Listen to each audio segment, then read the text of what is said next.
don't know which guest it was that you had before, but they claimed to be the palest man in NATO. And I'm like, I think I found I was the palest man in NATO. It was a Scottish lad. Scottish lad. Does all the photography? Andy Talbot. That's the one, yeah. Talbot, yeah. Talbot. Yeah. Talbot. Yeah. Talbot. Yeah, he's good. Right. I think we are.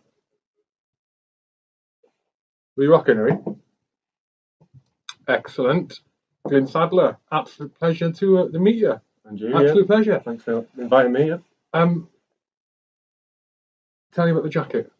The jacket that is looks a bit like a Formula One team, all Nice. sponsored, and yeah, they don't come cheap, these, you know. This is my Row for Victory jacket. Obviously, this year I'm rowing across the Atlantic as part of a 4-man team, taking part in the Talisker Whisky Atlantic Challenge, 3,000-mile rowing race across the Atlantic from La Gomera, from the Canary Islands, to Antigua. So yeah, and because I'm a member of the team, I get to get one of these cool jackets, and these are all our sponsors, and got the charity Soldier On and Royal British Legion there, yeah. So who are the charities? So Royal British Legion, yeah, and Soldier On, which are a bit of a smaller charity, and they I've heard of them. I haven't yeah, heard of them. you might have done. They're a bit of a smaller concern, but which is why we think they'll benefit massively from the money we're raising. Basically, they help military personnel who've been medically discharged. So obviously, as you'll probably know, that guys who've been medically discharged, they don't have a choice but to leave. You know, they might want to stay, but unfortunately, they're deemed that they can't be using it in arduous environments. So that's a difficult thing to come to terms with. So the charity Soldier On basically helps them, gets them involved in certain things like archaeological digs, say, that are funded and sponsored, and they bring them in and they chuck them in there as get them doing a bit of project managing and everything from, you know, making cup of tea to, you know, right the way through the team of workers getting involved with civvies, and just they feel part of a team, and, you know, help them transition basically. Archaeological digs. I know, yeah. To be honest, I haven't. I know that some of the money we've raised so far. So basically, to fund an ocean rowing campaign, it costs a heck of a lot of money, and we've had to raise at least £80,000 just to buy the boat, the equipment, all the training we've got to do, all the food we've got to eat, the shipping, etc., etc. But in order to get that, you need sponsorship. And corporate sponsorship's obviously better. So it'd be good if you had a boat for that, to say, look, you want your name on the side of this boat, and so it's a chicken and egg scenario. Luckily for us, I mean, we've had such a successful campaign. All the money that's been raised through, you know, sponsors like these guys, that as we've bought the boat early on, got that in August this year, so it's like a year and a half into the campaign. So believe it or not, that's early to get your boat. Some people are literally the last couple, like getting the boat now before. When does the race start? Race starts December 12th. Yeah. So, but this year's been good actually. I think a lot of people have managed to get the boats a lot earlier and get them out there. But so yeah, going back to raising the money. Once you've got the boat, you've then got something tangible to sell in terms of space for logos and this, that, and the other. And money starts coming in. We've made the 80,000 quite some time ago. So since maybe June, July, we've been raising money for the two charities I mentioned. We've raised over £20,000 now. So for us to be in that position that we're going to go to the race start, everything's paid for, the campaign's funded, and every penny that we raise from then on will go direct to these two charities. And I think some of the money already is you know, being pinpointed for Soldier On to help fund an archaeological dig. Mainly in Yorkshire, actually. So I think they sort of help out with underprivileged youth up there as well. So integrate the two, which is pretty cool. Pretty cool. Yeah. What's you're obviously ex-military. What's your background? So I served as a Royal Marines Commando for 9 years. I joined in 99, year 2000. We joined. Yeah. So joined in 99, passed out 2000. And then, yeah, spent 9 years around the bazaars. Ended up doing the first Afghan on a smaller role on board HMS Fearless. So that was Oracle, was it? I think Or Jacana, yeah, or Jacana, one or two. It was Veritas. That was it. Oh, Veritas, yeah. It was a 7 and 2 then. 7 and 1. You're talking about. Yeah. That's right. Yeah. So that, and then things were pretty quiet up until 2005. Ended up going to Iraq in 2006. Did a tour there for 6 months. Well, it's pretty sharp 6 months actually. But that was interesting because we weren't actually on land. We were in the Persian Gulf. Went out with HMS Bulwark and spent 3 or 4 months there doing anti-piracy stuff. Oh. Basically, just stopping the locals from stealing from each other. Really, a lot of the fishing vessels out there, the pirates would come in and steal the fuel off their boat and the fish, go to the next fishing vessel and sell them the fuel and the fish. So it was just trying to bring some stability to the region, really. So that was a fairly quiet affair, and then obviously Afghan was 2000 and 2006-07, Herrick 5. Yeah. Then, so I think you took over. Yeah, that's right. Yeah, so we took over from you in Garmsea, where we ended up in. No, Helmand. Jacana. Oh, it's a bit further south, I think there is, where we were. I'm not sure. I'm not sure. Muscala is north of the Sandian Valley. Right. Yeah. So I think we were the furthest south from Mog South at one point, which is Garmsea. Yeah. Oh yeah. You're right. Yeah. Garmsea is that. I do. Yeah. I think we had some limited operations in there on that area tour. We were there a couple of bits, but then most of the stuff was further. Yeah. So I was there with Zulu Company. I was trained as a signaller from leaving training in 2000. My sins got pinged for that, and I never left that branch. But I ended up taking over from a lad that had actually died on tour, Matthew Ford. Ended up becoming a 2IC in a section, which I did enjoy, but obviously it was to the detriment of someone else. But yeah, so all this coming back from Afghan, and then 2008, I was in line for a junior command course. So I was a lance corporal at the time, and then I was getting married when I came back. Saw the timeline of what was happening the next year, so 2008, 2009. I just thought, that's Norway and mountain training and whatever, then build up for another Afghan. I just thought, that's it. I've had it. Did 7 months in Afghan, and then it's just like going back out there. It was starting to. At the time we were out there, it was they were willing to have a go. There was no IDs. It was all just like not one-on-one, but small arms fire, contact. Yeah, and you could see towards the end of that they were starting to switch on that maybe this wasn't a good idea. We're sort of losing too many guys or whatever. Maybe we should start being a bit more sneaky and using IDs. And so when I left, I remember going to visit the guys a couple of years later, and they'd just come back from, it was Herrick 6 or whatever, and the IDs were just rife. And I was like, do you know what? I've done a patrol where you just looking after your arcs or whatever. Never mind with a minesweeper in front of you. So I just thought, I think I've definitely got out at the right time. So kudos to the guys who have had to deal with all that since then. So. It's got harder. Yeah. It's got harder. Well, I think it's the unknown, isn't it? Because Herrick 5 is almost felt like we knew where they were. The Helm River's there. There's irrigation canal there. Anything there, between those two, that's where the enemy are. So anything that moves, we know. Going outside of that to villages and this, that, and the other, that was more difficult because you've got to you're dealing with different mullahs, that have different allegiances to certain things. So that was a bit more difficult. I think Kabul, we spent the first month Kabul, much to the Sergeant Major's dismay, because I think it's sort of a bit of a waste of having guys just sat in sangers, doing a patrol. But that was actually worse, I think, for the lads, because you were going out on patrol in Kabul, and the guys would be giving you a brief, right? Okay, so we've got a couple of suicide bombers working in our area of operations. We know one of them's wearing a white turban, whatever. You go out and you go like, white turbans everywhere. It's just like, is this next handshake going to be my last sort of thing?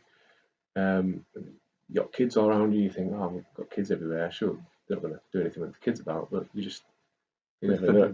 I remember on our photo tour, there was fucking kids there was kids using kids. Yeah. Blowing the kids out. Yeah, exactly. Because the kids could get closer to us. Yeah, exactly. It's bizarre. It's a bizarre scenario, isn't it? How do you describe that? I don't know. It's just because I didn't even want to. The kids would come up to you. You give them like pencils and stuff and like crayons and that, so they don't get a lot of. And you want to shake your hand, and you're like, my hand does not leave this weapon. I'm afraid. I'm not shaking your hand. Go away. And it's not really nice, is it? Because you want to be relaxed and be there. Oh, we're here to help. Hearts and minds. How do you just the balance between hearts and minds, exactly. and being being ready for stuff like that. Exactly. Yeah. So so I decided that enough was enough, and I left in 2008. I'd say I did have a difficult transition because it was pretty much straight after in Afghan. A year later, I was gone, and that did feel a bit weird. And I think at the time, a lot of lads were leaving, and I mean the queue outside the CO's office, the day you left was like, no, we never left when we go. They weren't really bothered about. I was expecting, look, give it another chance. Don't leave now. You can get better. Yeah, you'll go to Afghan, but then we'll go to downtime. It was just like, right, yep, off you go. So I didn't want anybody to beg me to stay for anything, but it did feel, and I think a lot of the lads felt a bit like that, especially coming back and getting the medals and things. You'd have to go and knock on records, and they'd be like, oh, yeah, medals here in a drawer. There you go. It was like no parades, and it did get better, I think, after that. But I know a lot of lads sort of complained about that. And well, you say that, I've not heard someone else say that before. I've said it repeatedly over since that first tour. I did all 3 years, the 4, 1, 8, the 12, and everything you're saying there rings true. It's like the IEDs increased, the frustration of having to operate to deal with IEDs, which reduces your maneuverability, reduces your speed, closes your enemy with, flipping reduces everything. It's very difficult to be as effective. And also the quality of reception of the troops when they came back after the tours improved as well. And I think that from what you're describing, I had a very similar experience of saying when you come back, it was nothing. But that reception and the quality of reception, the higher quality, I think that the easier it is to reintegrate a lot of people back into civilian life, back in the UK. When you've done so much and given so much, and that's what you think at the time. Obviously, I'm not saying I'm not saying that I'm like a World War I soldier or whatever. But there's been sacrifices made over a tour you've been on, and you come back and there's no recognition of it. I think it makes it difficult to transition into it. And it's not that and that's from my personal experience. Because I've thought about it a lot since. I had a very difficult time coming back, and it's not that I wanted recognition. Oh, Hugh, you're amazing. Yeah, well done. No. It's not. But the fact that it wasn't there had an impact, if you know what I mean. It's like, I didn't do anything different to you. I didn't do anything different to thousands and thousands of other people. It's interesting. I mean, you're lucky that, for one, you've come back in one piece as well. So there's always something to be thankful for. But I think my wife would say that, the person we weren't married at the time, it's all those cliches, getting married when I get back, all the war films, a guy who's getting married is going to get it. So when I came back, I was a totally different person. Probably I didn't see it that much, but she would say that I was totally different. Very, not to say angry, but short and stupid things like everyday decisions would just seem so menial. Like, what? I remember specifically coming back from on my R&R. I've literally been sat in a sand bowl, in the desert on a gun line, and we just done an attack and we'd lost a lad. And I'm like, all right, see you later, lads. I'm on my R&R. Come back to Scotland, and I'm in a 5-star hotel.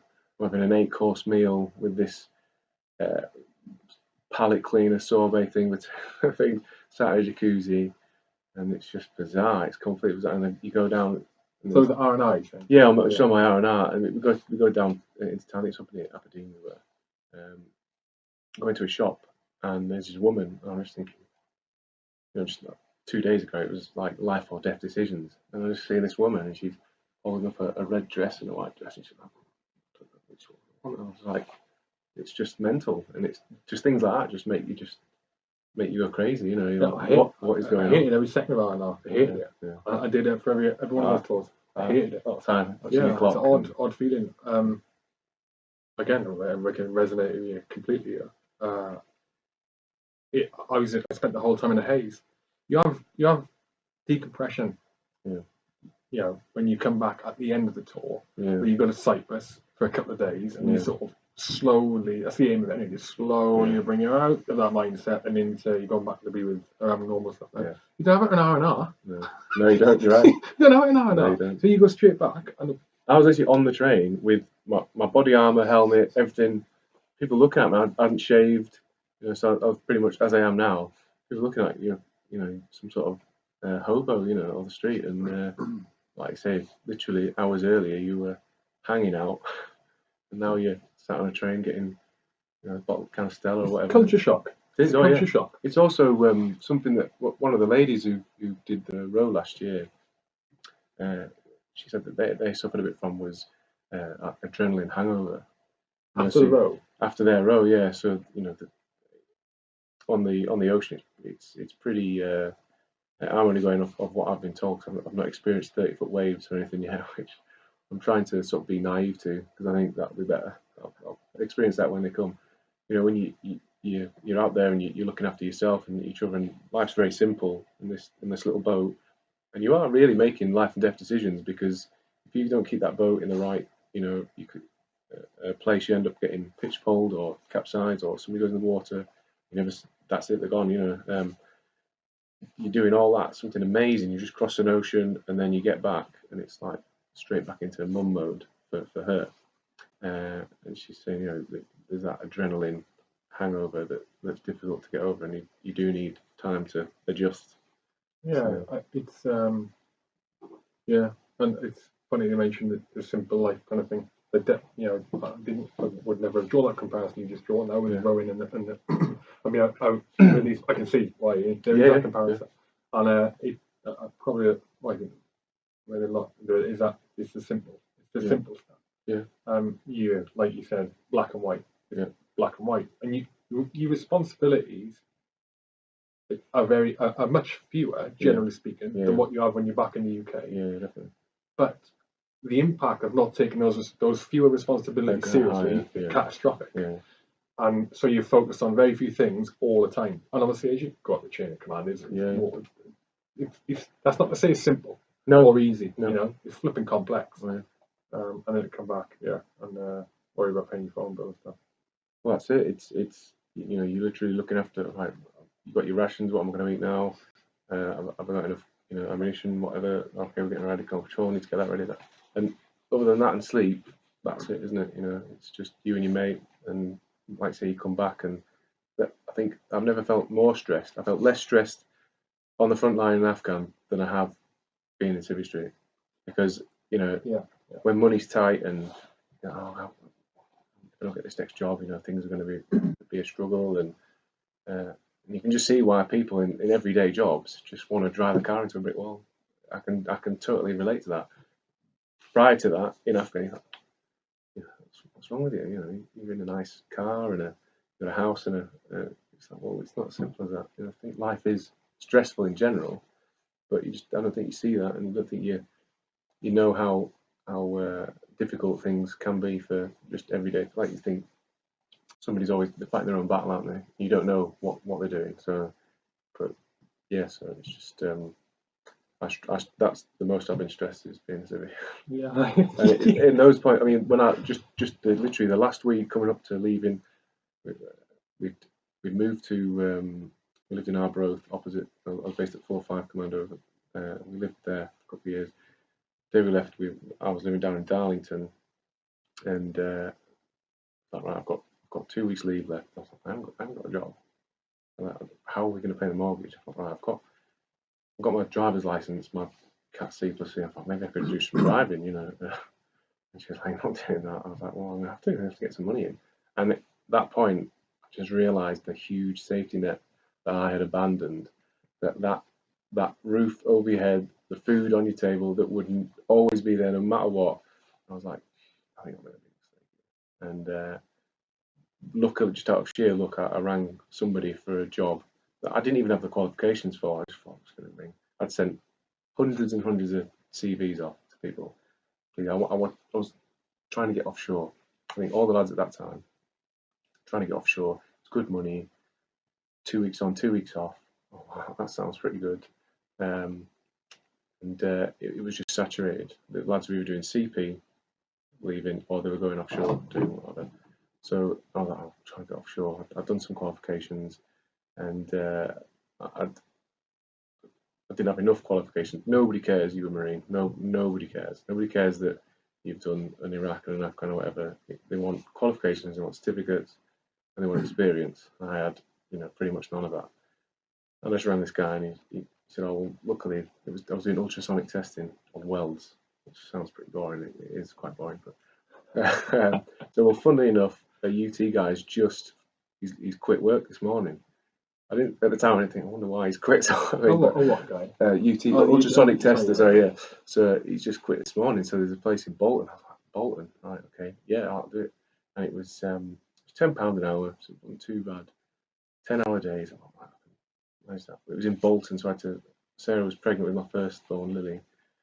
So I was away from home. I was like, what am I doing? I said to Sarah, I'm going to have to join back up. So I can't do this. I was in a factory. A buzzer would go off at 10 o'clock for a 10-minute break, and a buzzer would go off at lunch for half an hour, and then a buzzer would go off at 3 for a 7-minute break. I'm doing 7 minutes. I make a cup of tea in 7 minutes. And I just thought I'd made the biggest mistake of my life. But luckily, things worked out, and I managed to get a job close to home, and then I ended up having somebody who maybe saw something in me that was a bit better than, not saying better than a UT guy or anything like that, but I could take it a bit further. They put me through uni. I went into the HNC, and I wasn't very academic at school. That's not why I joined the Marines. I think when I was at school, I wanted to be a pilot. I think all kids want to fly planes. But then I got my GCSE results. I was like, that's not going to happen, is it? So I think I failed my English and maths. Went and redid them, and I was just like, oh, I can't do this. I've just scraped C's or whatever. I thought, I can't do this. There's no way I'm going to manage A levels or uni. Right, I was just going to join the Marines. So I ended up joining them. So so when I started at uni doing HNC, I was like, I get it. I get it now. Knowledge is power, literally. And I just like a sponge. I was like, I love this. The maths I was like flying through it. It was like A-level maths, which is very difficult. I was like, I'm loving this. So these things snowballed. Now I run my own engineering consultancy business. So basically, I go into anywhere that manufactures anything. It could be a subsea valve, whatever, and I follow these things through all the process and make sure the client gets what he's paying for. So it's like quality. Yeah, so it's like basically quality assurance. But because I've spent the last 10 years doing various amounts of different processes, heat treatment. I've been to some amazing places. I think my job's pretty boring, but I've seen some pretty impressive stuff. Huge castings being made at furnaces and welding, machining, pressure testing, painting, all of this. So now it's just all this one bit of knowledge that I'm sort of jack of all trades, if you like. I don't know. I'm not like I forget what the word is when you're just good at one thing, one trick pony, maybe. But I sort of know a bit about a lot, so that's put me in good stead, and I've had a lot of work for the last 10 years. It's done me good, So things do work out for the better, I guess. But I think that first year leaving was the hardest, definitely. Just adjusting to life.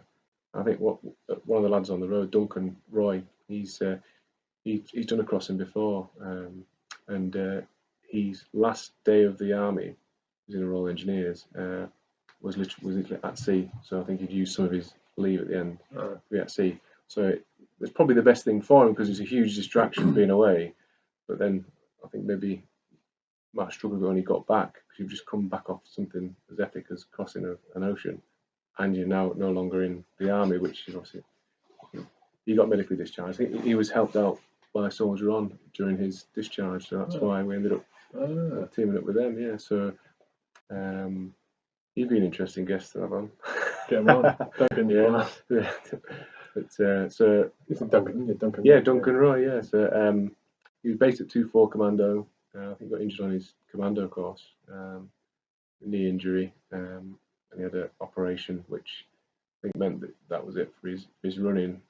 Anyway, but in his transition to all the medical issues, he started rowing as way of rehabilitation, and just found out he was a bit of a ninja rower. So he started rowing for the army and was winning, indoor rowing competitions, winning things on the water, and ended up getting an invite whilst we'd made this team to go and row with a Dutch adventurer called Ralph Toyne. I think it was initially as a 4, ended up being a 5, and then ended up going from mainland Portugal to French Guiana.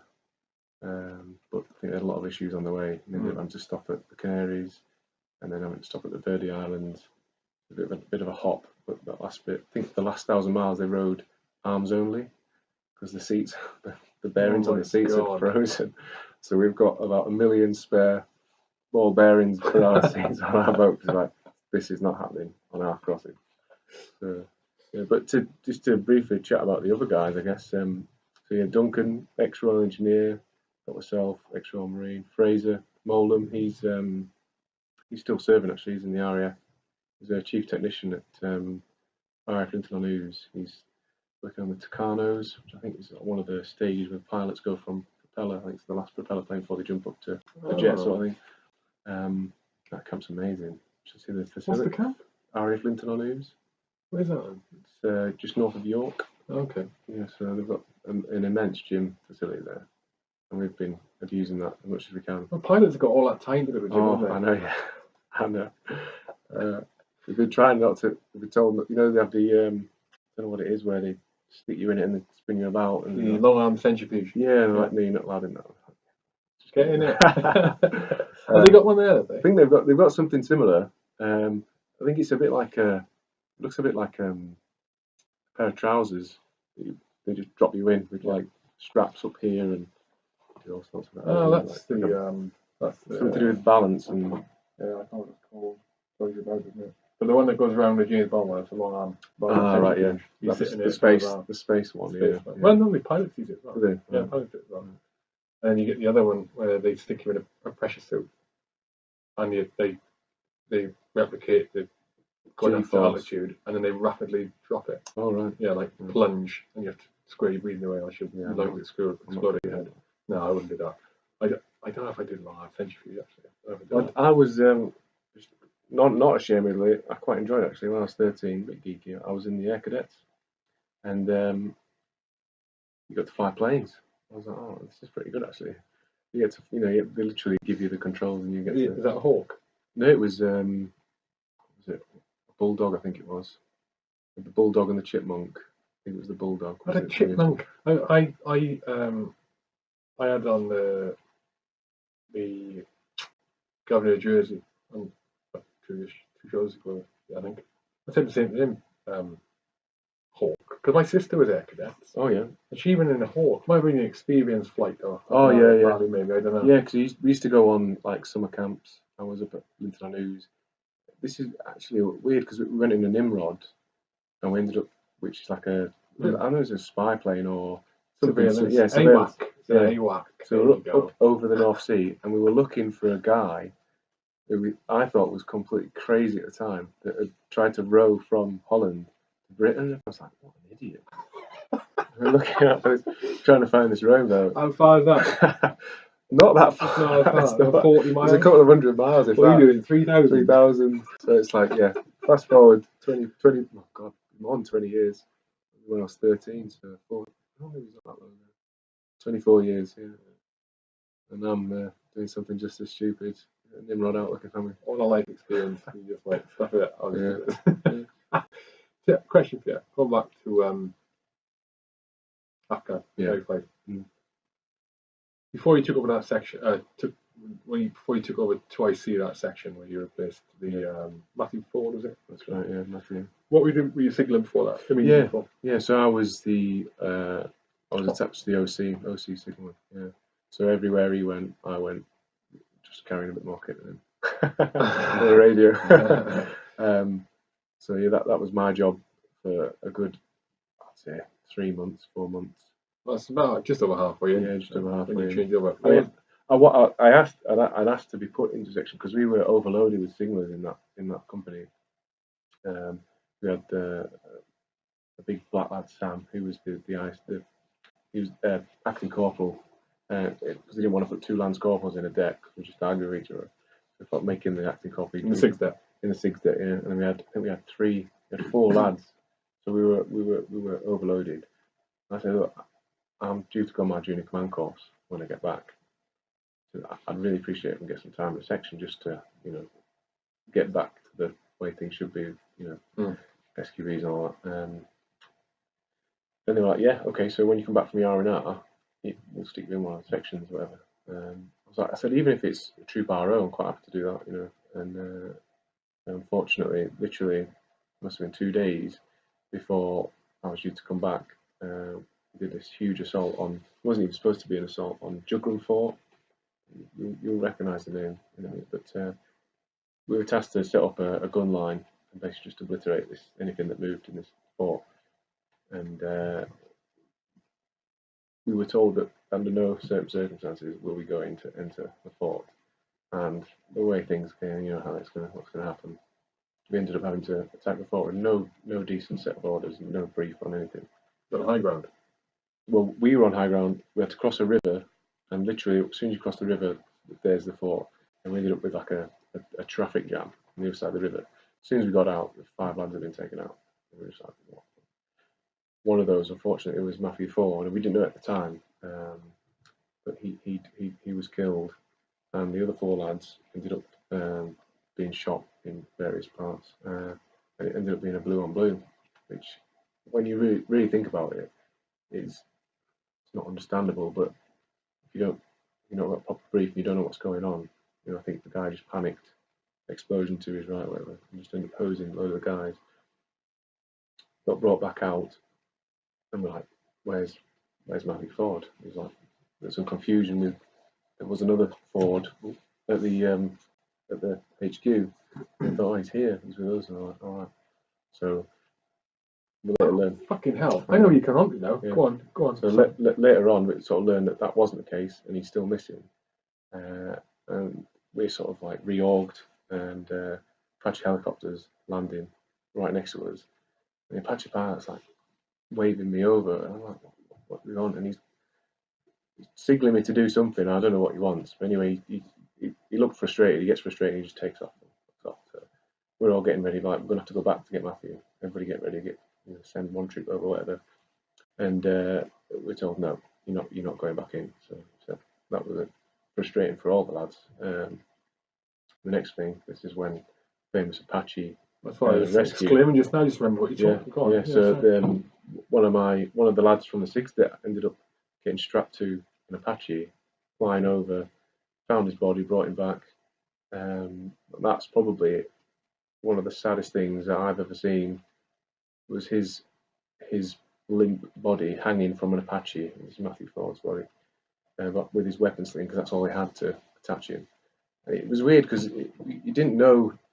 Lads had the cameras out because we didn't know he was dead. They were like getting ready to film this amazing rescue. And it's Matthew Ford, and we were just giving it. We were expecting him to give us a wave, and it soon became apparent that he's not. He's gone, sort of thing, or he's very close to him. Brought him down. And Doc ran over straight away, and he's dead, he's gone. And I sort of not how to put it, wasn't annoyed that it looked like something that the enemy would do to parade something, like showing a dead body or whatever. Maybe they should have just taken him somewhere else, but I don't know whether the lads needed to see that. I just remember one of the guys who was particularly close to him, just his head just buried into Matthew's chest, obviously weeping, and wrapped him up, and that was the last we saw of him. Was it the how? So just the signaller and the pilot, and they got him onto the wing. No, so I think there was two guys. I'm sorry, I'm assuming Yeah. the Apache spotted it. This Yeah. is why the pilot landed, because the Apache's pilot spotted Matthew's body. Possibly, that's a possible, without knowing the full ins and outs. But I think they were trying to organise this at our end. I get some lads strapped to the Apache and we'll take you over and we'll go find him, sort of thing. But because we didn't have any communication with them, they ended up going back to HQ. They were called back to HQ, saying, right, this is what we're going to do. I think there were two guys, like one on either side of the Apache. I don't know how many Apaches landed, but they just ended up, I think there's four guys that went out to look for him. There's some really cool paintings of the scene, actually, which is graphic, and grabbed his body and strapped it to the side and just flew him back over. So, I mean, he was an absolute monster of a man. He was taller than you and I. He was huge. So he must have weighed like 100, 110 kilos, easy. I don't know how his weapons, plus his weapon sling, held his body to the, but it did. So yeah, after that, sort of did a, I don't know what, a debrief or whatever, and it's like, right, you're off on R&R tomorrow, so you need to. It was like, all right, and that was it. So that was the day before your R&R. Yes, it was the day before my R&R. So I sort of sat in my shell's grave. I remember looking over to one of the lads who was his bivvy partner, and he's now on his own. So you got, you're all lined up in your shell's graves, whatever, a triangle, and he's sat on his own, just completely dejected. And it's like, well, didn't even got to speak to him, but just sort of like, left the guys like that. And then when I came back from my R&R, I said, right, yeah, you're going into, I forget what section it was, 5 troop, 3 section, whatever, and you're taking where Matthew was. So I felt a bit weird anyway, because from then on, luckily I knew all the lads really well, because I'd been their deck commander in manoeuvre support groups. They're all heavy weapons lads. So I knew them really intimately anyway. But obviously I haven't spoken to anybody about this whole thing, and all I wanted to do was speak, like, oh, what happened, what's happened to this. And they've all moved past it. And they don't want to talk about it anymore. Yeah. They're like, that's it now. So that was a bit difficult. Because they even said, look, I don't really want to talk about it. I was like, all right, okay, fair enough. We just sort of left it. But it definitely left I think the other thing was there's some key guys in that section that got taken out, ended up in Bastion. And I could see straight, because on my way to R&R, I went to visit them. That was quite hard. Seeing oppos in hospital beds, obviously a lot harder for them being in the hospital bed. But just like, well, these Marines that they're super fit, super energetic, strong, and now they're reduced to they can't even get up out of bed, and having to help them out. It's a really weird feeling. It's because they were now out of the section. The troop itself, the morale, you could just feel was just really low, and so that made up for an interesting dynamic for the next couple of weeks until things sort of settled down. We got some replacements in, and no issues with people coming in and transitioning straight into, because they were all, I don't know, you're all bootnecks, aren't you? You all do the same job, and it'll be the same for you guys. You'll know them probably. You've probably seen them around camp or whatever. So it's just like crack on and get on with it. So that was the end of that. And then the next 3 months I spent as 2IC in a section, and the IC Darbs, it ended up becoming a Sergeant Derbyshire, I forget his first name. You never call him by his first name. And he ended up dying a few years later, which that brought another funny feeling on, because I've been out a couple of years now, and you sort of feel a bit of guilt, don't you? Because they're doing their bit still, and you're not doing your bit anymore. Oh, you got killed on a tour? Yeah, he was killed on a tour, yeah. Which is, he saved my life, actually, because I ended up being super keen and being a bit overzealous, and we ended up, I think, getting attacked by some, I think they call it Pashtun, the Pashtun fighters or whatever. They'd come over from Iran or whatever, and one of the lads who was looking through the clue, the anti-tank. Thermal. Yeah, thermal vision. It's all green, isn't it? So he just sees this green blob, and it's like, there's lots of like wild dogs and that out there. and this green blob stops, and it just goes, and it turns into like 8 blobs. Oh shit! And then next thing, RPG straight in the Sanger, and they start fire maneuvering towards the checkpoint. And we'd been. Where were you? Where was this? This was in Garmsey. This was still Garmsey. Yeah, JTAC Hill, I think it was called. Up until this point, the Sergeant Major was having us doing the old stand 2 at like first light, last light. And you know what that's like, the drift about initially don't know. Like being back in training stand 2. And up until this point, nothing had ever happened. And we were literally sat there, stood to, without MVGs on, just sat on. We'd managed to get cockpits down there. And right, that's it, right, start taking stuff off, and then this kicks off. Everything back on. Our section was on Kiara, and straight round there was literally a run up, 200-meter runaway. Got there. In the meantime, I think they'd called in everything on this lot. And me and this other lad just ran round the front of JTAC Hill. We just ran like as if we were just going to take them out ourselves, sort of thing. And I was like, what? 2 of you? Yeah, yeah. I think we were just adrenaline was up. We thought, they're in front of JTAC Hill, right, let's get them in front of JTAC. And Dad was like, what the fuck are you doing? Get back here now. And he just like brought us back and just controlled us. And it was just super cool, like, just like, this is where the line is. You don't go any further until I say this is where we. And I was thinking, what an idiot! What am I doing? To be fair, in a weird way, Afghan was the most enjoyable and the worst time of my career in the Marines. Most enjoyable just because you get to use all the weapon systems you've been taught on. Job satisfaction. Exactly. There's so many funny stories about I'll tell you one funny story. Up until this point, I'd only ever fired a .50 cal, on the ranges, just once or twice. And so when cheers, man. Yeah. When you're in a stand with 50 cal, oh please, something happens, so I'll get this off.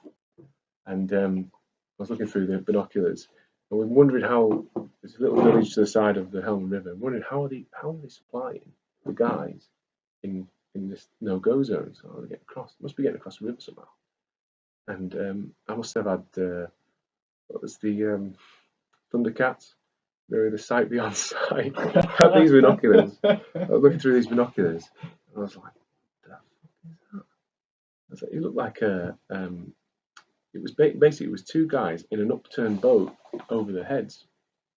I was like, what is that?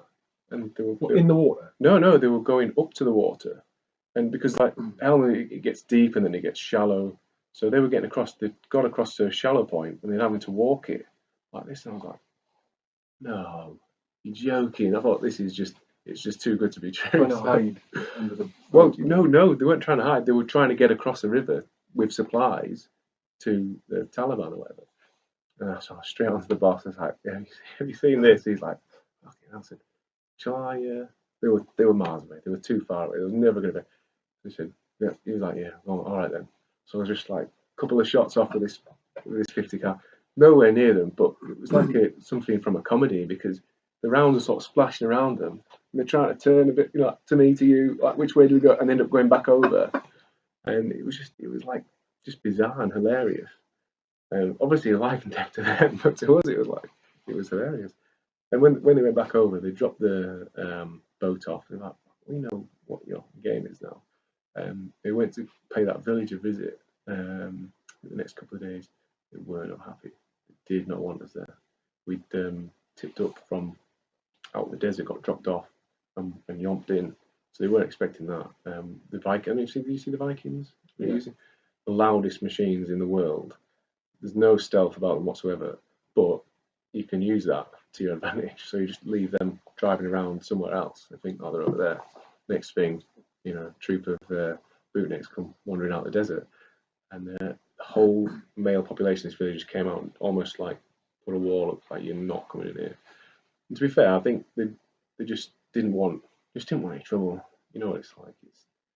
Can you just leave us alone today, please? Even if they were hiding stuff, they do live there, and they just don't want.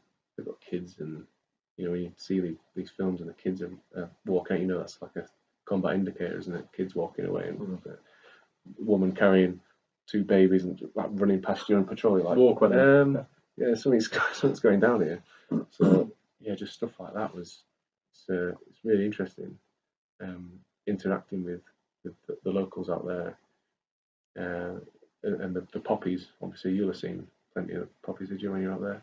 Just how big a thing that is. It's like a beautiful multicoloured patch, you know, either side of the helmet, and it's their entire livelihood, because they can't grow anything else. Well, they can grow food for themselves, things, but they're saying they can't take them to. So the whole point of us being there was to help the infrastructure, so we can get them off growing these bloody poppies. But they can't do that because they've got no roads to take produce to market. You know, it'd be off by the time we got there. It's not the same value anyway. The value of exactly. is so much more then. It's the highest exporter of heroin, opium, isn't it? Yeah. In the world. So it's where something like 90% of cocaine comes from. Is it? Yeah. Cocaine from the poppy? No, it's not. Heroin. Heroin. God, yeah. It's the other white one. Yeah, the other one. Yeah.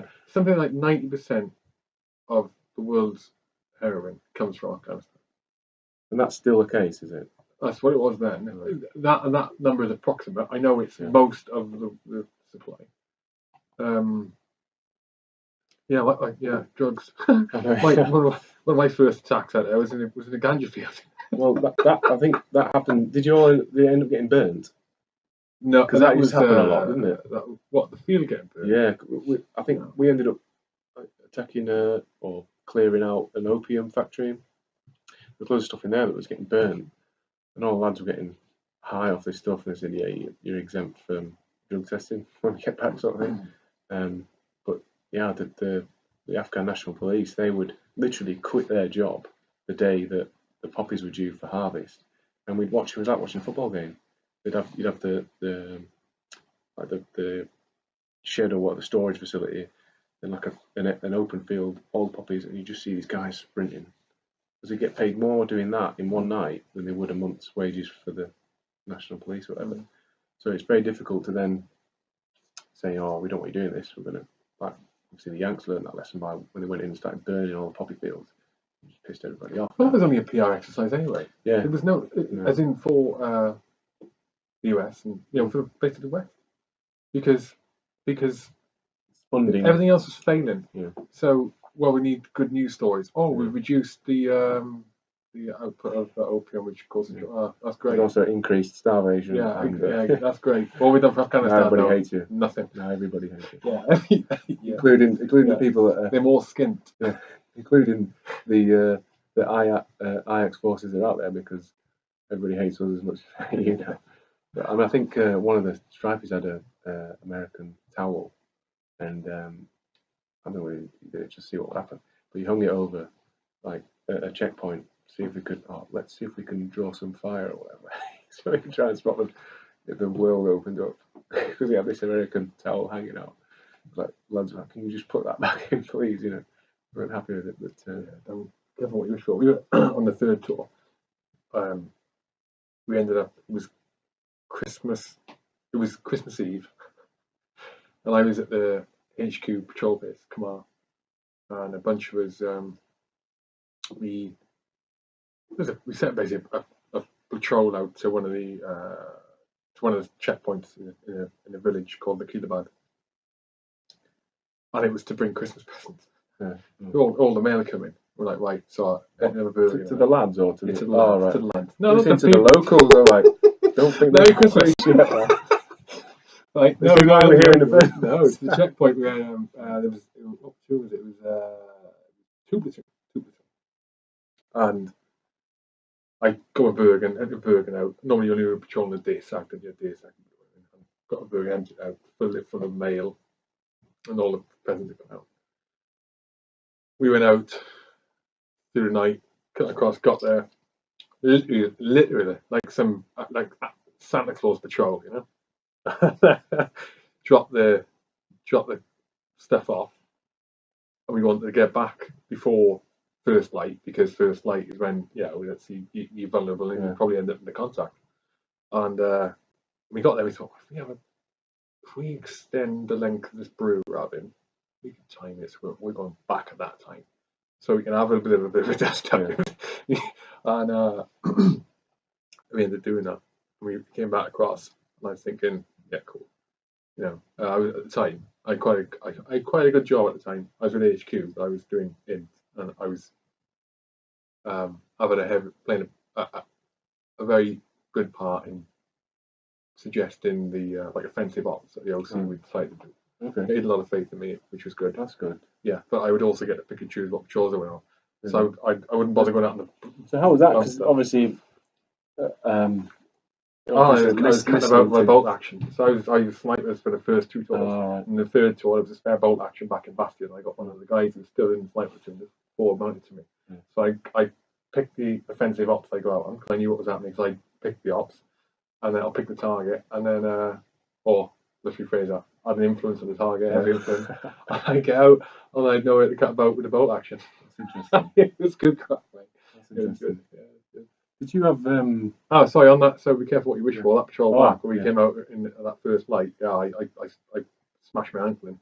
Oh. Yeah, as soon as it got bumped, I ended up jumping into an irrigation ditch. Yeah. And as I landed, cracked my ankle. But I can't remember where it was. I was at the rear of the patrol. We got a contact right. So we got a contact right. The nearest thing to me was the irrigation ditch. So I pushed forward to the irrigation towards the enemy, towards the irrigation ditch. Yeah. The rest of the patrol pushed back.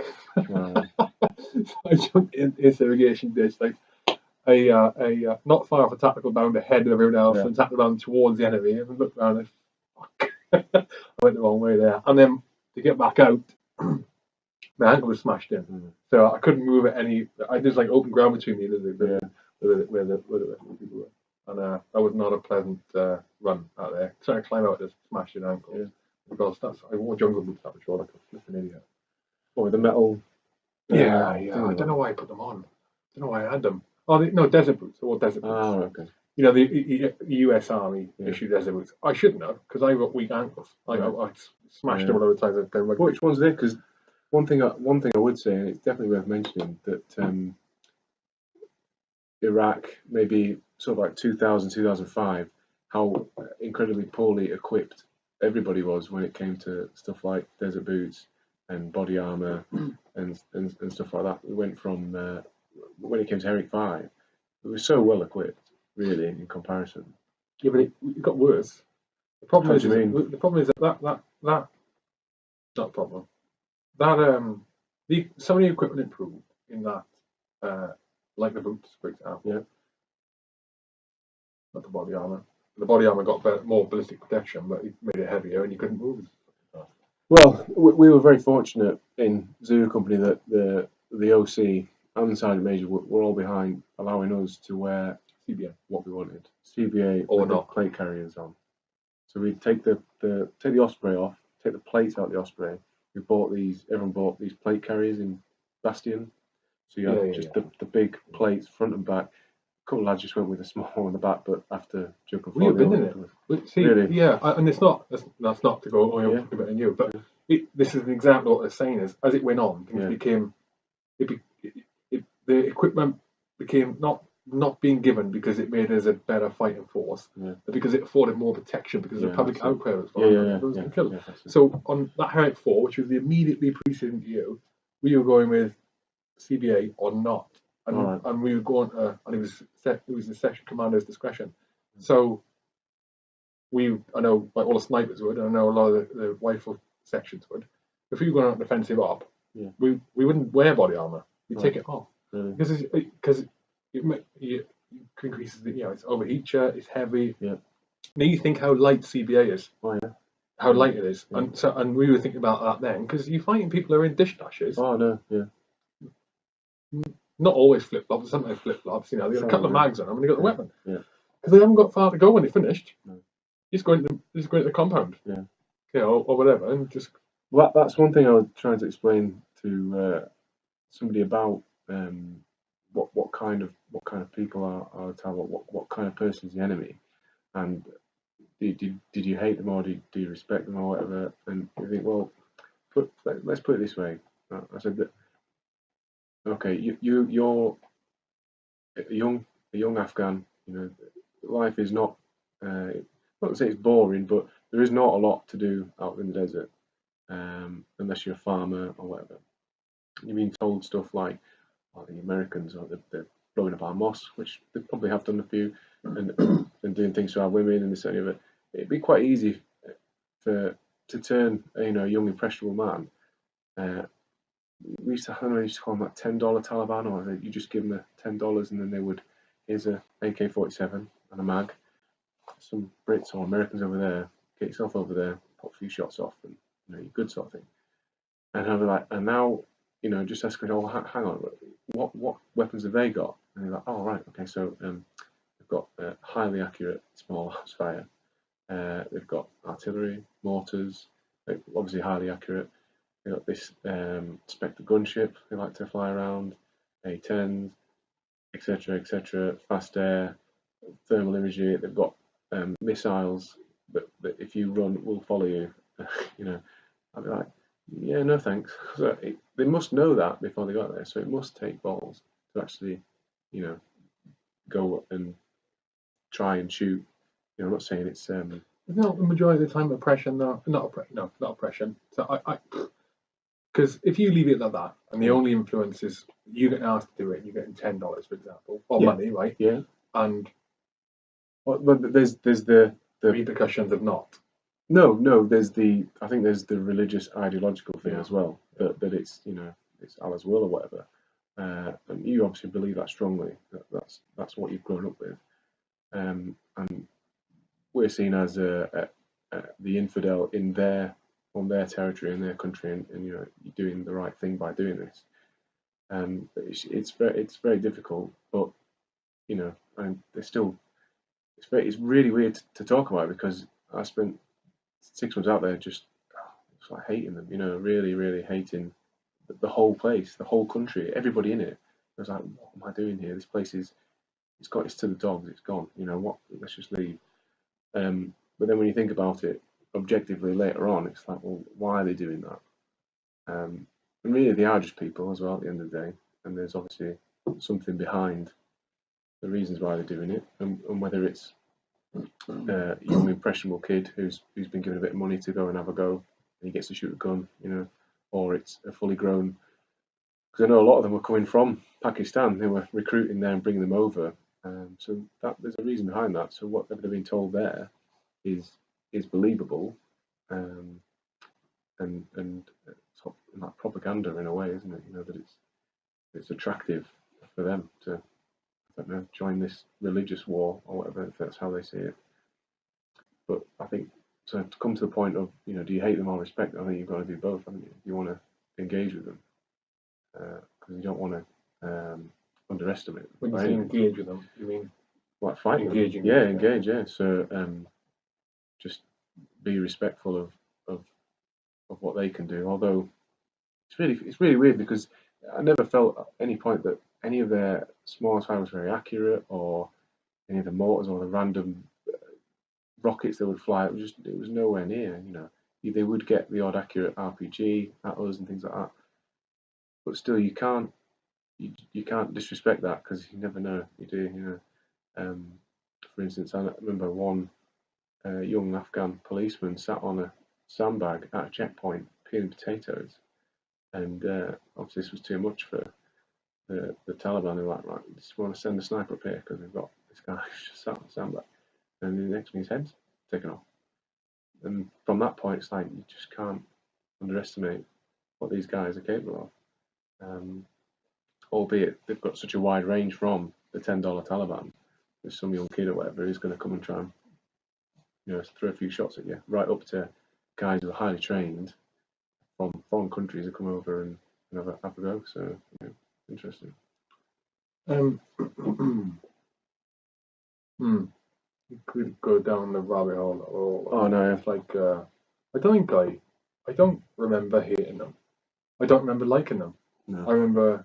I know, just objective. That's it. Objective. Just the job. We just sort it out, and that's that. What but when our perception of right and wrong isn't good and bad, it is not what their perception is. And Yeah, if you exactly. look at and we say, well, I'm not.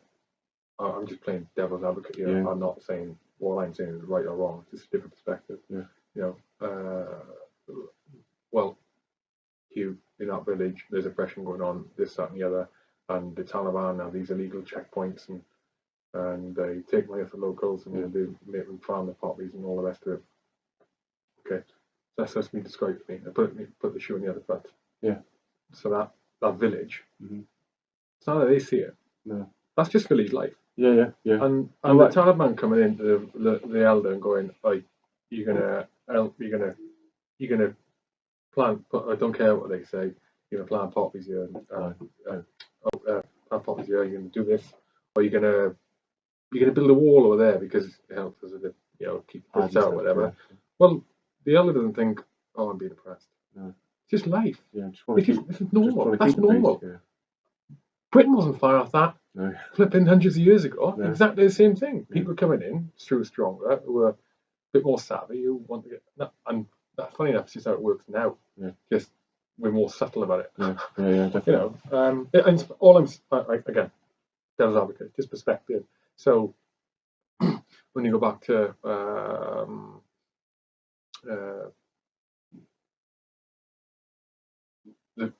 what we're doing and reasons and all the rest of it, and right and wrong.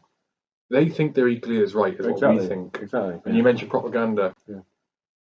Who's to say? Yeah. What is propaganda? Look at like we, China are bad people. Russians are flipping bad people to us in a minute. Yeah. What do you think the Russians are being told? Oh, yeah, exactly. How convinced do you think they are? Yeah. Just as convinced as we are. Who's right? I know. Nobody knows. It's a hideous thought path to go down. But I think the way I'm coming from is that you've been sent someone, you've got to do a job, and there's enemy out there. Whether it was, I mean, I'm sure like the Brits and the Germans in the Second World War, how you see some pictures of a Spitfire guiding a Messerschmitt into land. You got that side, and then there's people completely despising the whole German race and vice versa, whatever. And it's how do you look at that? And the way I looked at it was both. It was I hated them at one point, and I respect them at another, and definitely felt empathy and sympathy for the locals and things like that. It's just a roller coaster ride. Nobody trains you how to deal with any of that. It's just seeing a little girl, come up to you and having a chat, and one of the lads giving her a boily sweet green one, puts it straight in the mouth, still got the wrapper on. So that is brilliant, but it's just that little human connection. That just like that makes your day, sort of thing. And then the next thing, it's spoiled by somebody takes a pot shot at you.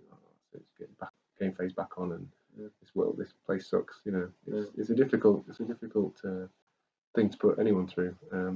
But I think I don't know if you get the feeling that people back here, I don't know, do they understand more now of what guys have been through in terms of, there's a big thing with PTSD nowadays and mental health and this and the other.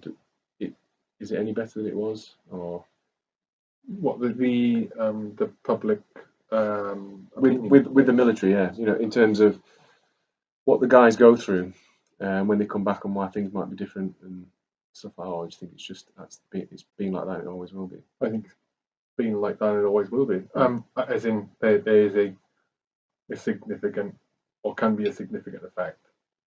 There is, on mental health from war, and that effect has changed over time as the nature of war has changed the way it's done.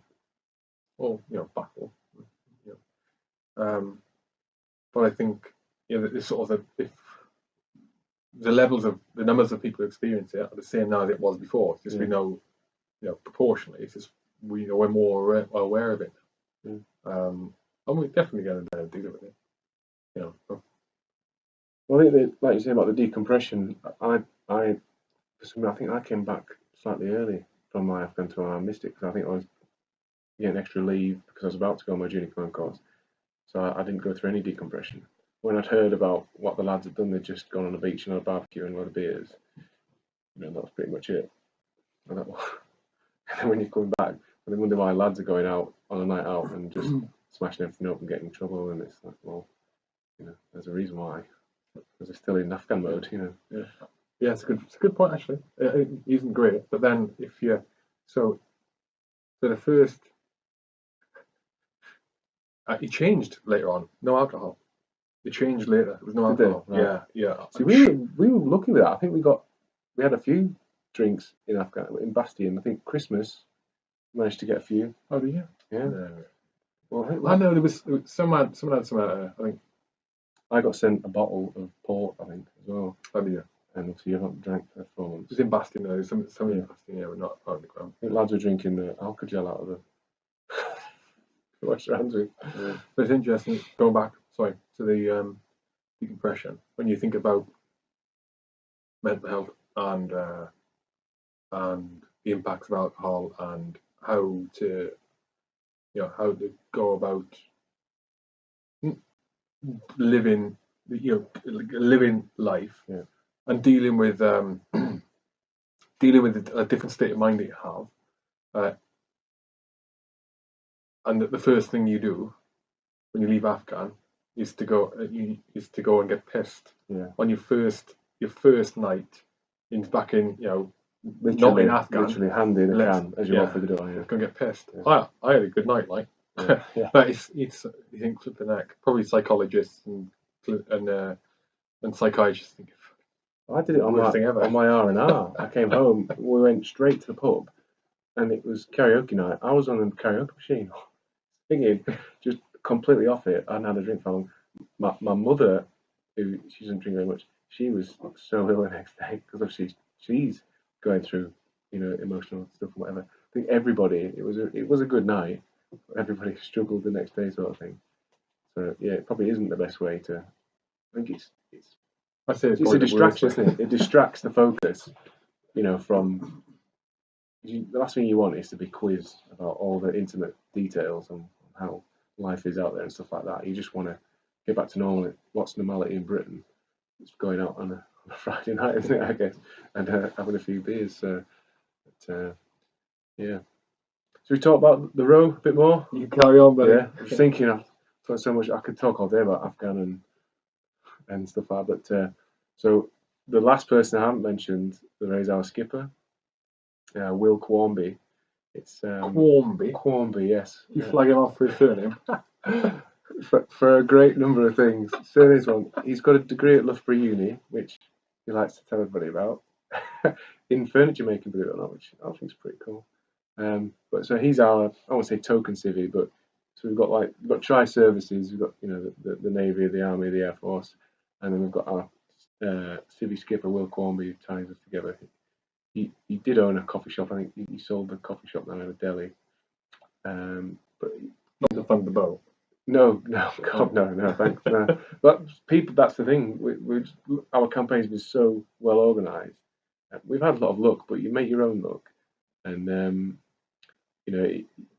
the people who will be the start line this year. In fact, there's people that deferred to next year because they can't afford it. They haven't managed to raise the funds, and we have. But Will he's although he's a civvy, he's I think he's good because he's the calm out of all of us, and he just keeps everybody right. He's very compassionate as well, which is good. So you need a soft arm to lean on, but he probably is that as well.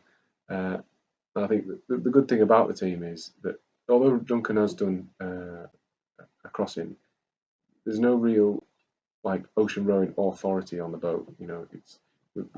We've decided between us how things are going to run and what we're going to do, and a bit of a democratic process. But obviously, Will, being the skipper, has the final say, and it's been interesting because he's for me, because I was a signaller, we did our VHF course. He's like phonetic alphabet, just it's not there. And he's coming up, wigwam, indigo, llama, and I was like, what? So everything now we just take this out of him, like the phonetic alphabet doesn't exist in Will's world. But so we've had to go through a number of Royal Yacht Association courses. Oh, really? Yeah, so we've done essential navigation at sea, seamanship, first aid at sea, sea survival, and VHF license. So everybody on the boat has to have that. It's part of the race rules. I think it's actually because of the port authority at La Gomera doesn't want to let anybody leave there without sufficient qualifications. Basically, it's not so. Yeah, we've done our safety bit. We know everybody's qualified. On the ocean rowing side of things, you've got to do 96 hours of rowing, basically, or time on the water to drill everything together as a team. Together as a team. Yeah. So whether that's split up into weekends or one big long week or whatever. That's not a lot. It's not a lot. It's not. We've done more than that. I think we've done maybe over 100 hours, but it isn't a lot. And to be honest, the rowing side of things it's less of a focus. There's so much other stuff that's more. The race can be won on administration alone. You know. What do you mean? So you're rowing 2 on 2 off. 2 guys are rowing, 2 guys are resting for 2 hours. Swap around every 2 hours. Every team's going to do that. You know, it's the other stuff like the changeovers. How quick are your changeovers? If you're messing about and you're spending 5 minutes on your changeover. Okay, so you're doing 6 changeovers a day, 5 minutes. Times 6 adds up. By the time you've done 30 days, all those 5 minutes add extra days onto your journey. So just simple things like that. Things like we have to change our auto tiller. We've got a machine at the back that keeps the rudder moving, keeps us in direction. You don't change that, the motor burns out. And then your hand steering, which is just an epic, because you've now lost an hour's rest because now you're steering for an hour, or 2 guys are rowing, then you'll swap round. Oh my god! So we don't want that. Feeding yourself, obviously we have to have 6,000 calories a day minimum, and that's not enough. We'll probably lose a third of our body weight by the time we get across. So it's a pretty brutal regime. You do 2 on 2 off, 2 hours on, 2 hours off for the entire time. What target are you going for? Target time you going for? So to be honest, anything less than 40 days would be good. Would be great. You say we want to win the race. We want to win our category, and that's down to us in the day. It's so difficult because all the boats so far apart. It could be hundreds of miles apart. At any one time, and the weather where they are and the weather where you are could be completely different. And it's not all set off at the same time. You set off 15-minute intervals. Obviously, as time goes, you could be an hour apart, 2 hours apart, whatever. And the weather's completely different. Where they are, the sea might be different, the currents might be different. So you've got the wind and the currents to find. And luckily, we've got a chap in the UK called Stokey Woodall. He's like the Yoda of the sea, of weather, and he's doing all our weather routing. So we're going to phone call with him every day. He gives the next waypoint. Maybe we need to spend 3 hours going directly north, which will be really weird because we want to head west to get closer to our end goal. We'd be like, nope, head north 3 hours, and you'll get a really good wind. So okay, we might go 3 up. So it might be around there's 3 rowing positions, probably 3 up then. So it's 3 rowing. So we've got 3 rowing positions, but predominantly it'll be just 2 rowing at any one time. So you need to make up time. Yeah, so make up time, or just because we were talking about we all donate an hour extra a day. So you're getting in that 3rd rowing position each once a day. So that means there's 3 of you. It's in the training we've done, we've had some decent lengthy rows, and it's different because the first 3 days is like the cliche. The worst part of the race is the first 3 days because your body's not used to like sleep deprivation. You can't really train for that. You can't go right. This week I'm going to wake myself up every 2 hours in the night so I'm ready for the row. But you wouldn't do that. You wouldn't I'm going to have a baby in 6 months' time. Right, I'm going to set my alarm for random times in the night so I'll get ready for this baby. It's just a case of you're just going to have to do it when you get there. So really all our training has been those first 3 days because we've only been able to get away together as a team for weekends. So when we've set off, it's just been 2 on 2 off for however long we're out for. And so really, you're not sleeping. I haven't really slept a great deal on the boat in the training because you just sort of, I don't know, I'm not excited or anything like that, but you're on high alert. It's new, and you're getting woke up obviously 3 days out, you're going to be absolutely knackered, and as soon as your head hits that pillow in that cabin, you'll be out. You know? So, but training for that's difficult. You know. So yeah, brutal regime. It's referred to as the toughest row on earth.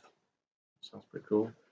You're not going to be thinking that when you're doing it, mate. But a cool story actually in the training. We if you've seen that Ross Edgley has just completed his round Britain swim. Oh yes, I did see that. Britain, yeah. So we were on a training weekend, and we'd tied up on a mooring buoy, and we were just doing a watch on the, because we were right outside the harbour waiting to come in. It's dark. We thought we can't just all get heads down to come out with it because the big boats are not coming out. So we leave a watch on the boat. Anyway, someone heard on the radio, this is Hecate. We've got a lone swimmer in the water. Hecate's the name of Ross's boat. We're just going to come past the head point and then drop a waypoint so we know where to start on the next swim and come in. We're like, lone swimmer, that's got to be Ross Edgley. We're like, go on, Google, where's Ross Edgley now? It's like, Ross Edgley is off Hartlepool. We're like, right, should we get hold of him and see if we can come see? Oh no, they won't want to speak to us. He'll be busy. So far, no, we've got to. So on the VHF, we didn't get Will to do it. God knows what he'd have said. We're like, oh yeah, no, come over. He'd love to see you. Yeah, so we rode round, and he's in the water. He's got this little pink buoy, like an inflatable, not a child, inflatable buoy behind him, so you can see him. Because I was like, he's there. That's him there. I'm like, I don't know what you point at. I can't see anything. He said, see that pink buoy? I said, yeah. Look in front of it. You just every now and again just see this arm like that. And he's in the water swimming like away from, and this buoy's just to show you where he is. So obviously he's rowed at this point 2/3 of the way around Britain, and I don't think swam. Sorry, no, we've rowed, not that far either. I don't think he knew we were coming because he seemed very surprised. Like, oh, what the hell are you doing? Because it was like 5:30 in the morning. Swam over, he had a chat. He was absolutely buzzing. I said, oh, you're doing a really great job, and this and we've been following you the whole way. And he's like, oh, well, when we come in, you have to come in and say hello. So the next thing, we're all inside Blackpool Marina, sat on his boat, Hecate, having cup 2, Ross Edgley, Red Bull's there, filming everything. And we're like, oh, do you want to come see our boat? Comes over to our boat, because you're not allowed on land, because our boat's tied to on a jetty. So you couldn't. He's not allowed. Yeah, he's not allowed on land the whole time. He's got to stay on that boat. So I think 130 odd days he was at it. People are mental. I know. People are mental. So it's almost like a black cat situation, isn't it? Like marathon's nothing now. You've got to run 100 miles these days, don't you, to get any sort of sponsorship from your parents. He came over on the boat and was like, we haven't christened the boat. Will you christen the boat? So he pops a bottle of champagne, gets it all in his eyes, and Red Bull filming it. Brilliant. We were buzzing, and we asked him to write a little note inside the cabin, and he wrote his favourite little ditty of be naive enough to start, but stubborn enough to finish. And that, to be honest, is completely true about this whole rowing expedition for me. I don't want to know what it's like to be on 30-foot waves. I don't want to know what it's like to after the 3-day point when you're absolutely completely obliterated and you've not had any sleep. And I'll just do it when we get there. I think that'd be all right. It's like a veteran soldier is a scared soldier. You want the young guy who's never been on the front line. He's like, what happened to me, sort of thing. Yeah. So that's my attitude for this row. It's just take it as it comes. But 2 years in the making. I just want to get on with it now. Go out to La Gomera end this month, and race starts 12th of December. We're the first 4-man team to leave, which is great. So I'll send you the link to the app. You'll be able to follow the little boat. I'll be the one at the front. Send the link. But interestingly enough, I took the boat to the kids' school, and we did like question answers. The most popular question: where do you go to the toilet? I was like, then pick this bucket up. I said, that's your toilet. Obviously, you do everything in a bucket and then over the side. Other than that, I think they were more interested in the trailer, I think, than anything else. What's special about the trailer? It's shiny silver, brand new trailer. It is a pretty cool trailer, to be fair. But some of the questions, no. You hot bagging them? Yeah. Yeah. Well, we've got I've got the old jungle sleeping bag. Yeah. Got 2 of them. and we've each got our own like It's silk. not really warmer than that. Well, where we are, it's the Tropic of Cancer. So if you think like Antigua in December, January, that's their summer. So, you know, if you want to go for some winter sun, you'll go to the Caribbean, or Mexico, is it? I think for winter sun. Is that right? I don't know. Anyway, it'll be so La Gomera, December will be 20 degrees, and as we go further south, because in the day though. Yeah, in the day. Or at night.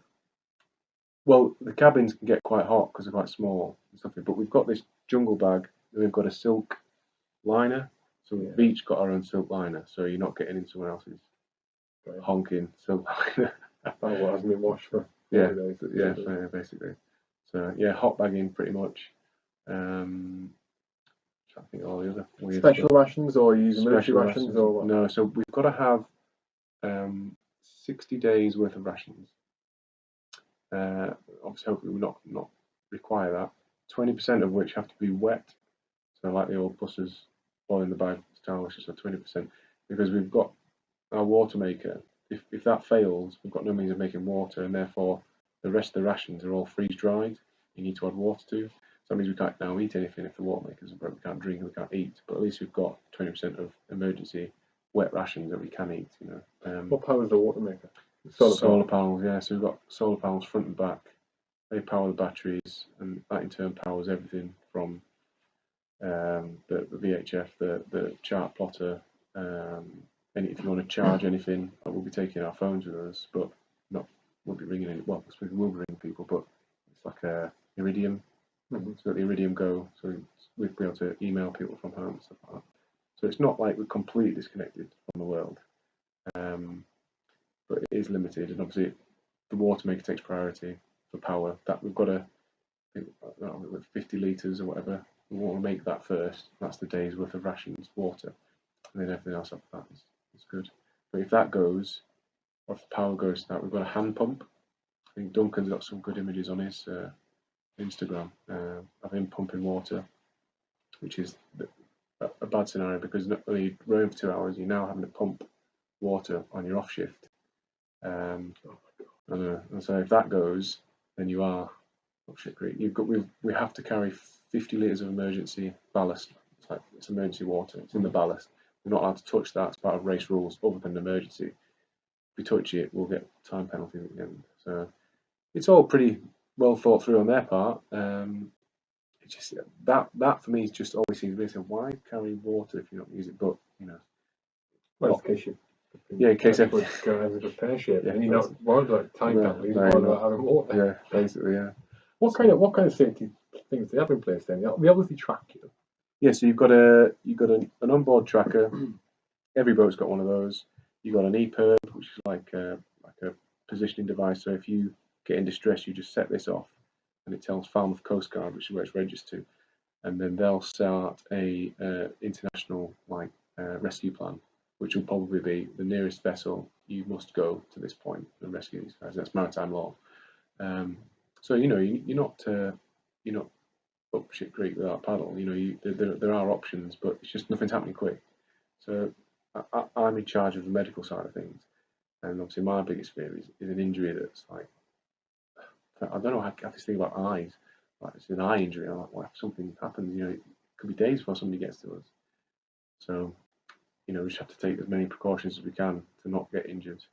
We've got safety harnesses on. So you're rowing in a harness. You've got just a belt basically, and that's clipped on to like a strap at the bottom, and then you clip it on at the top.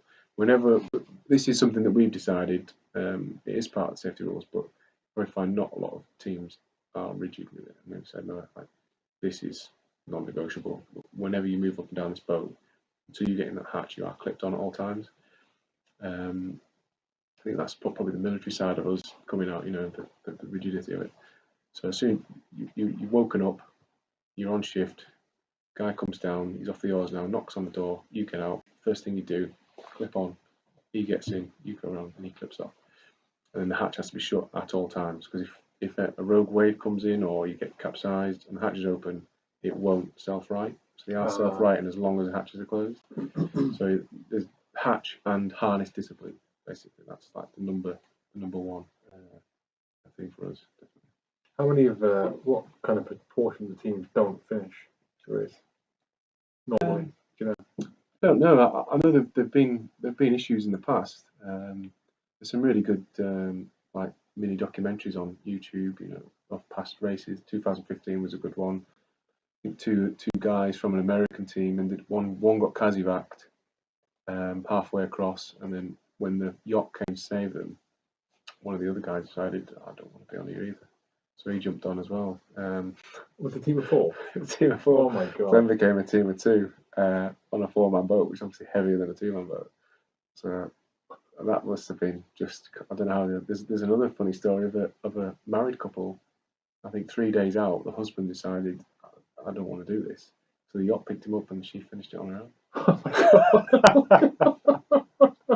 So I don't know if that relationship's still going, but that's some call, that, isn't it? Yeah. The mental resilience. Yeah. It's a funny place, definitely. It must be that I think the 2 guys got capsized. They must have left the hatch open. The 2 Egyptian lads, and they ended up getting rescued by a shipping container ship. And he was one of them was diabetic, didn't have his stuff with him. It was like now it's like another emergency. I think they had him like, I don't know enough about diabetes, but someone was saying that they had him running up and down stairs to keep him awake or keep his sugar low or high, whatever. I don't know. I was like, it's not ideal. Punishment for being a flippant. Yeah. Right, what you'll have to do now.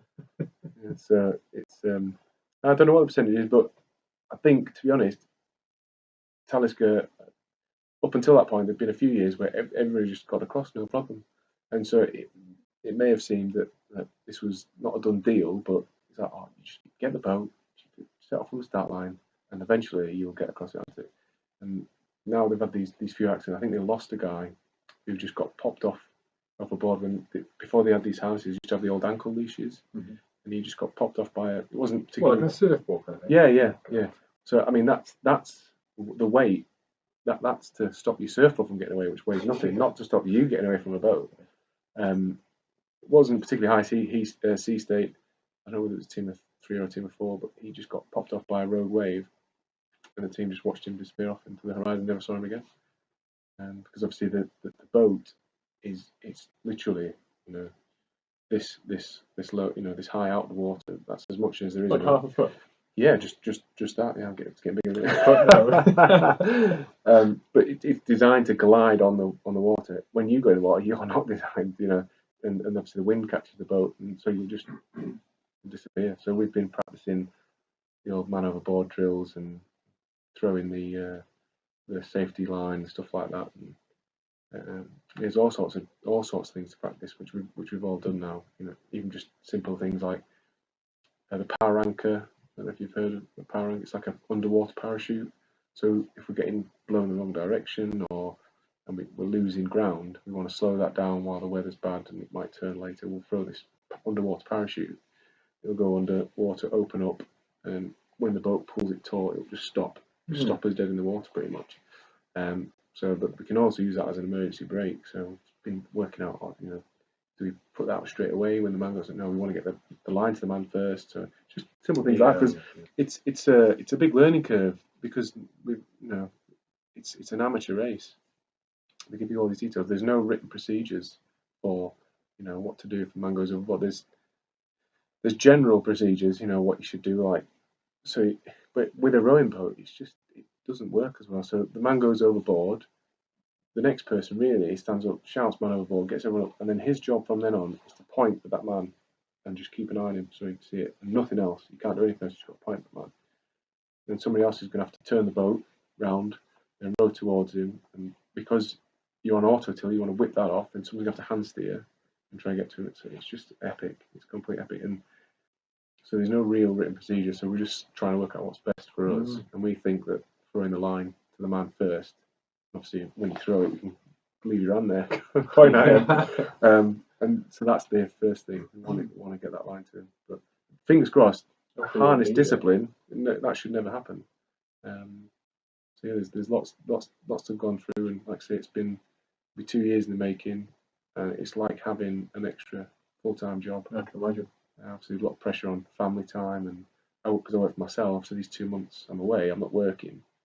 So I've been trying to like work 12 months in 10 months this year, which has obviously been a strain. But the wife's been very supportive. I'm glad I said that. But no, to be fair, it's been a rollercoaster ride from her as well. Because initially it was like, what do you want to do? You want to row the Atlantic, right? Okay, fine. You know, it's like, really, is that this is what do you want to do now? Like, You taking up golf last year? Yeah, that's it. Oh, it's rowing the Atlantic this year, right? Go on then. In January, you know, when you're like, back to the gym and then rowing the Atlantic 2 years time. But because Duncan was involved, I think she thought, oh, actually, this might actually happen because he'd done it before and he's a pretty organised lad. And we've gone from that to being this row, you know, sick and tired of everything to do with it. Oh, you can take time off work for the row, but it's just been really difficult. And then now she's gone the other way, that it's happening now. You know, it is happening. There's no way of getting out of it. She's been super supportive. I think because we've met all these great people on the way, I think she can see the benefit for me in the long run as well. You know, just things like a school. You know, for the kids, taking the boat. We took some row machines in. We did a rowathon. It was in the local paper. The kids were absolutely buzzing. So now all like my children's friends are super supportive to them. They're always asking the questions. Oh, how's your dad doing? When's he going on this road? So that's really good for them because when I'm away, I've never been away from the kids. Lily's 9 and Harry's 7. So I think it will be good for them actually to experience that. Although Sarah might not think so, but yeah, it's a bit of adversity never hurt anyone. No, it'd be good, mate. Yeah. I can still talk to them. The old phrase, character building. Yeah. I'm just looking at the time. We need to start wrapping it up. Yeah. Can you? Anything you haven't mentioned already, or you want to re-mention, or whatever? Shameless plug opportunity, you know, for whatever. Obviously, your wife's amazing. Oh yeah, Sarah has done a brilliant job with the kids, with everything. Because it wasn't me basically. So just my opportunity to firstly say thanks to everybody that supported us so far. That our lead sponsors, be worth a mention, Rescue, Grantley Hall, and CNG, Power Up by CNG, yeah, from Harrogate. Been absolutely amazing. They're our lead sponsors, by the way. But other than that, if anybody wants to follow us, Instagram at row4victory. On Facebook, Twitter, LinkedIn, if you've got it, we're on it. I've said this a lot before. Yeah, so no, I mean, if anybody's got any questions, anybody's thinking of doing it in the future, next year's race is double the fleet of this year, you know, so it's getting more and more popular. If anybody's got any questions, we'd be more than happy to help them out. Cool. I'll stick the link to the website up on this when this goes up, and I wish you all the best, buddy. Yeah, And the team. Good luck with it. Cheers, buddy. Cheers, man.